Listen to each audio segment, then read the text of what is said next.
दोस्तों, आप सभी लोग जानते हैं कि 8 नवंबर 2024 यानी शुक्रवार को पड़ रही है कार्तिक महीने की सप्तमी तिथि। और दोस्तों, ये वो तिथि है जो कार्तिक महीने में पड़ने वाली सबसे बड़ी तिथि है, क्योंकि यह शुक्रवार के दिन पड़ रही है और इसका बहुत ही बड़ा और विशेष महत्व होता है। पूज्य गुरु जी ने कहा है कि अगर कभी भी मौका लग जाए और कार्तिक महीने की सप्तमी तिथि शुक्रवार को पड़ जाए तो आप लोगों को 11 चावल के दाने का उपाय तो अवश्य ही करना चाहिए। इन दोनों का संयोग बहुत ही कम आता है।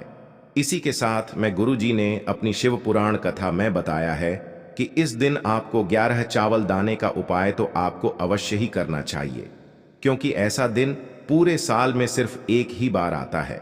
और दोस्तों, आप सभी लोग जानते हो कि शुक्रवार का अगर सबसे बड़ा कोई उपाय है तो वो 11 चावल के दाने वाला उपाय है।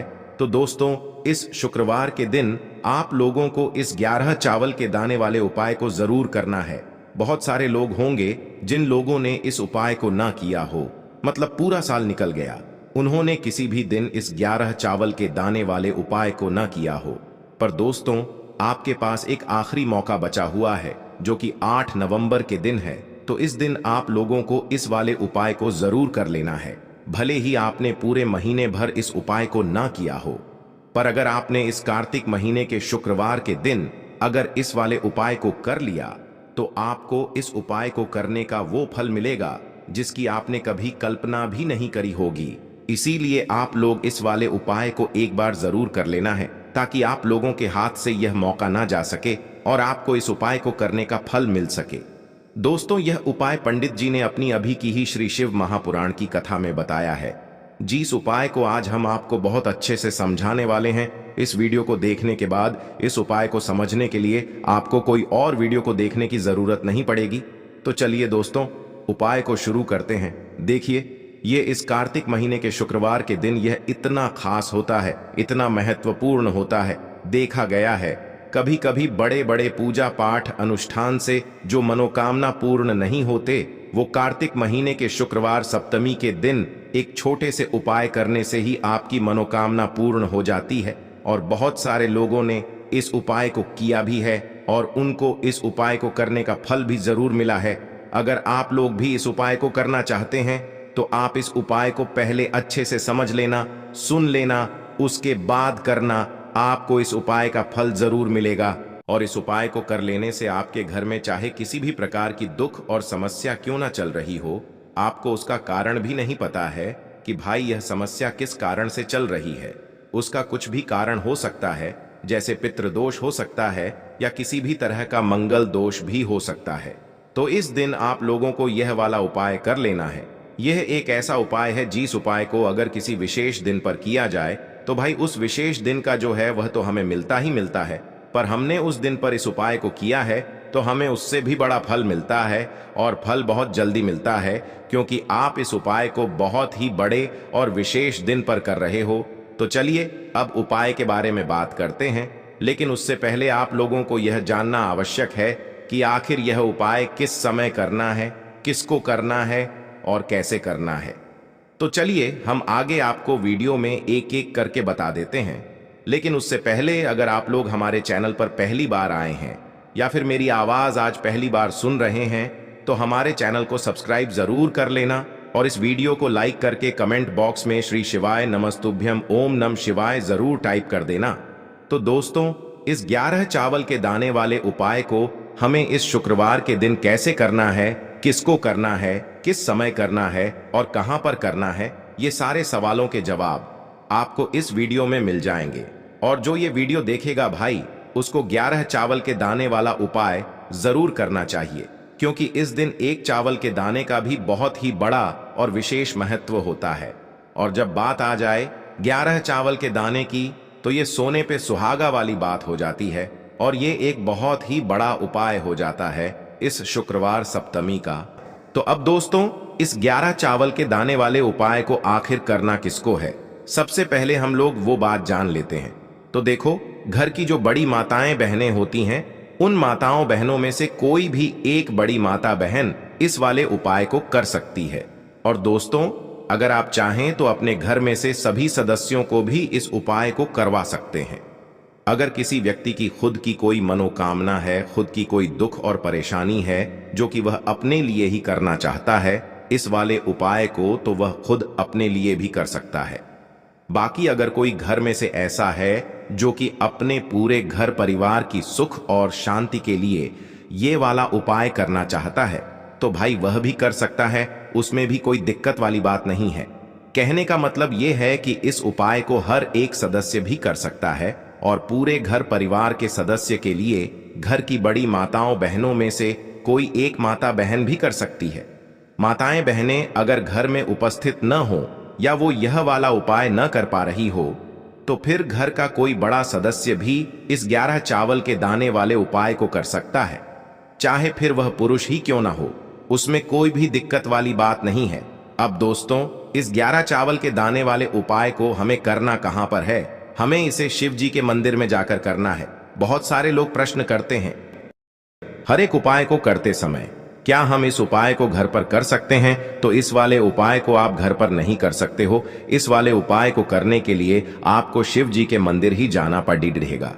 उसके बाद में दोस्तों जो अगला प्रश्न निकल कर आता है वो यह आता है इस उपाय को लेकर कि आखिर इस उपाय को हमें किस समय करना है, सुबह के समय करना है कि शाम के समय करना है? तो देखो, इस वाले उपाय को आप लोग सुबह के समय भी कर सकते हो और शाम के समय प्रदोष काल में भी कर सकते हो। अब अगर आप पूछो कि भाई सबसे उत्तम समय कौन सा रहेगा इस 11 चावल के दाने वाले उपाय को करने का, तो हम आपसे बस यही कहेंगे कि इस उपाय को आप सुबह के समय करेंगे तो ज्यादा बेहतर होगा। बाकी अगर प्रदोष काल शाम के समय भी करेंगे तो भी अच्छा होगा, उसमें कोई भी दिक्कत वाली बात नहीं है। तो अब दोस्तों जो अगली सबसे बड़ी और महत्वपूर्ण बात आती है वो यह आती है कि सुबह अगर हम उपाय को करेंगे तो हमें कितने बजे से लेकर कितने बजे तक के बीच में करना है, और शाम के समय प्रदोष काल में करेंगे तो हमें कितने बजे से लेकर कितने बजे के बीच में करना है। तो देखो, सुबह जितनी जल्दी हो सके आप उपाय को करने की कोशिश करना। बाकी अगर किसी कारणवश लेट भी हो जाओ, थोड़ी देर भी हो जाए, तो 10 या 11 बजे तक भी आप उपाय कर लेना, पर 12 बजे से ज्यादा देरी न हो, ठीक है? इस बात का ध्यान रखना। उसके बाद में दोस्तों अगर शाम के समय प्रदोष काल की बात करें, प्रदोष काल का जो समय होता है वो शाम के 6 बजे से शुरू हो जाता है। मतलब शाम के 6 बजे से लेकर 7 बजे के बीच का जो समय होता है ये समय प्रदोष काल का समय होता है। पर अभी जो मौसम चल रहा है इस मौसम में जो है शाम बहुत देरी से होती है, तो आप इस उपाय को 7 या 8 बजे के बीच में भी कर सकते हो। मतलब शाम के 6 बजे से रात 8 बजे के बीच में आप कभी भी इस वाले उपाय को कर सकते हो, उसमें कोई भी दिक्कत वाली बात नहीं है। अब दोस्तों यहां पर इस उपाय को लेकर एक और सबसे बड़ी बात यह निकल कर आती है कि इस 11 चावल के दानों को हमें लेना कहां से होता है, और हमें इस उपाय को करने के साथ में क्या और कुछ भी सामग्री ऐसी होती है जो शिव जी के मंदिर लेकर जानी पड़ती है। तो देखो यहां पर हम आपको बता दें, सबसे पहले आप लोग ये जान लो कि यह जो 11 चावल के दाने वाला उपाय है, सिर्फ और सिर्फ आप उपाय की सामग्री लेकर कभी भी शिव जी के मंदिर मत जाना, क्योंकि हमें भगवान के सामने यह नहीं दर्शाना है कि अगर हम भगवान शिव जी के मंदिर आए हैं तो अपने फायदे के लिए आए हैं। तो इसलिए जो भी पूजन सामग्री है उपाय सामग्री है, 11 चावल के दाने, इसके साथ में आपको पूजन सामग्री भी जरूर लेकर जाना है। देखो, अगर सुबह के समय उपाय कर रहे हो तो सीधी सी बात है, 1 लोटा जल तो आप लेकर जाओगे ही जाओगे। वही 1 लोटा जल अगर मिट्टी का जल हो तो बहुत अच्छा रहेगा। मिट्टी का जल कैसे बनाया जाता है इसके लिए हमने पहले से बहुत सारी वीडियोस बना दी है। आपके पास इस दिन एक आखिरी मौका रहेगा मिट्टी का जल शिव जी पर चढ़ाने का और उपाय को करने का। बहुत बड़ा आपको इस दिन फल मिलेगा, तो इसलिए इस दिन हो सके तो भाई मिट्टी का जल चढ़ाना, तो अपने साथ में कम से कम 1 लोटा जल तो आपको लेकर जाना ही जाना है। अगर मिट्टी का जल नहीं है तो घर का जल भी आप इस्तेमाल कर सकते हो। इसके अलावा जो भी पूजन सामग्री है, देखो 11 चावल के दाने ये अलग आपके रहेंगे और जो आपकी पूजन सामग्री रहेगी वो अलग रहेगी। पूजन सामग्री में आप जो भी चीज लेकर जाना चाहे वो लेकर जा सकते हैं, उसमें कोई भी दिक्कत वाली बात नहीं है। वहीं अगर हम बात करें शाम के समय की, तो शाम के समय शिव जी पर जल नहीं चढ़ता है, इसीलिए शाम के समय आप लोग एक दीपक तैयार कर लें। जो कि गोलबत्ती का आटे का शुद्ध देसी गाय का घी का होगा, है ना?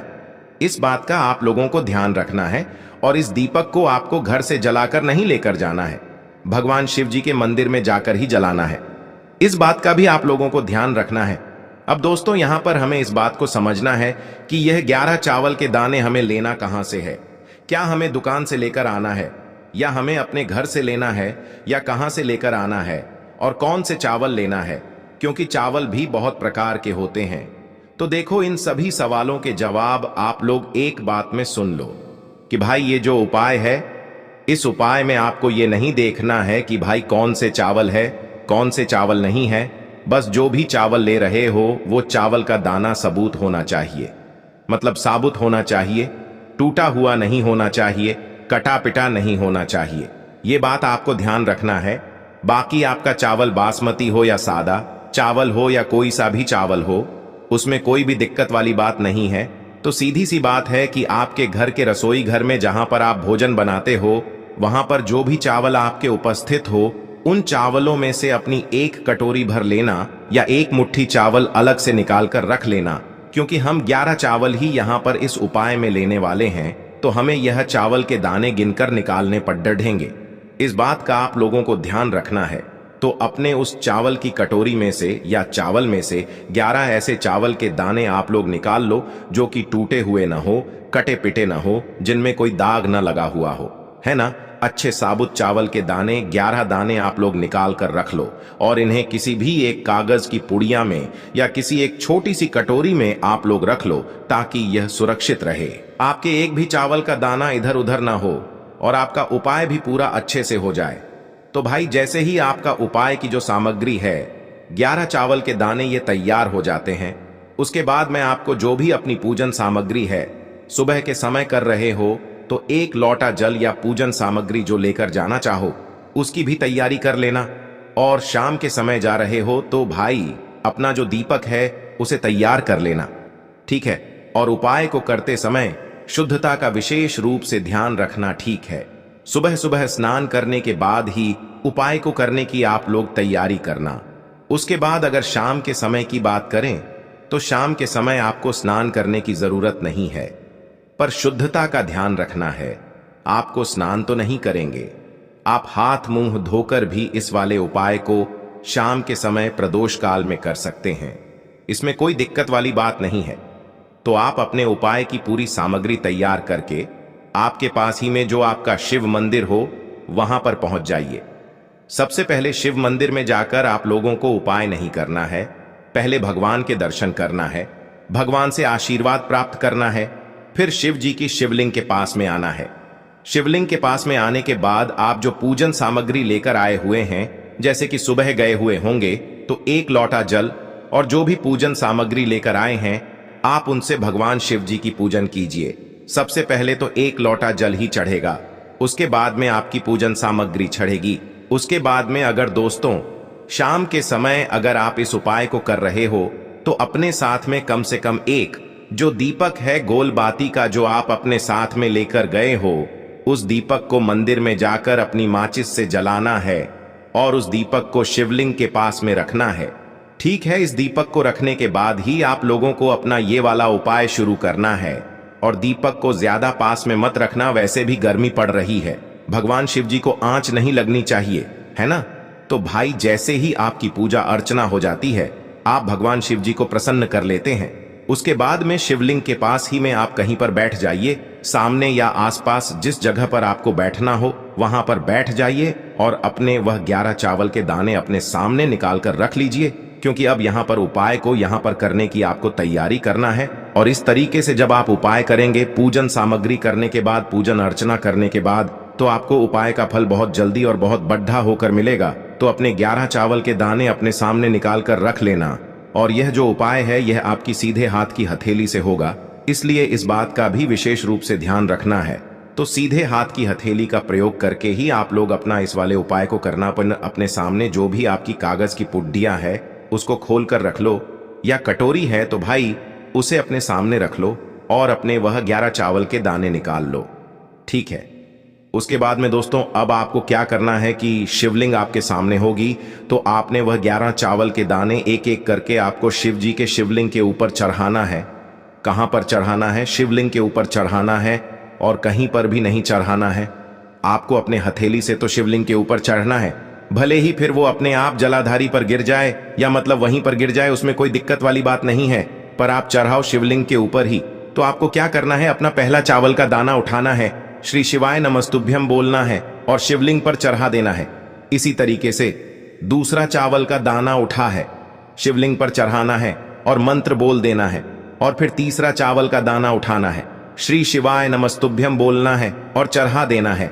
इसी प्रकार से आपको पूरे 11 चावल के दाने एक एक करके शिव जी के शिवलिंग के ऊपर चढ़ाना है और भगवान से प्रार्थना करते जाना है। मतलब प्रार्थना तो आपको आखिरी में करना है, पर हर एक चावल के दाने को चढ़ाते समय श्री शिवाय नमस्तुभ्यम जरूर बोलना है। उसके बाद ही में यह चावल का दाना शिवलिंग के ऊपर आपको चढ़ाना है। जैसे ही आपके 11 चावल के दाने शिवलिंग के ऊपर चढ़ जाते हैं, तो भाई उसके बाद में आपको क्या करना है, भगवान से अपनी मनोकामना बोलना है। मनोकामना भी कब बोलना है? जब आपका 11 चावल का दाना आपके सीधे हाथ की हथेली में हो और आप उसे चढ़ाने के लिए जा रहे हो। श्री शिवाय नमस्तुभ्यम बोलकर उस आखिरी चावल के दाने को शिवलिंग के ऊपर चढ़ा देना और भगवान से फिर अपनी वह मनोकामना बोल देना, जिस मनोकामना के लिए आप लोग अपना यह वाला उपाय कर रहे हो, जिस भी दुख और परेशानी के लिए आप लोग अपना यह वाला उपाय कर रहे हो। उसके बाद में जैसे ही आप अपनी मनोकामना बोल देते हो, आपका यह वाला उपाय पूरा हो जाता है।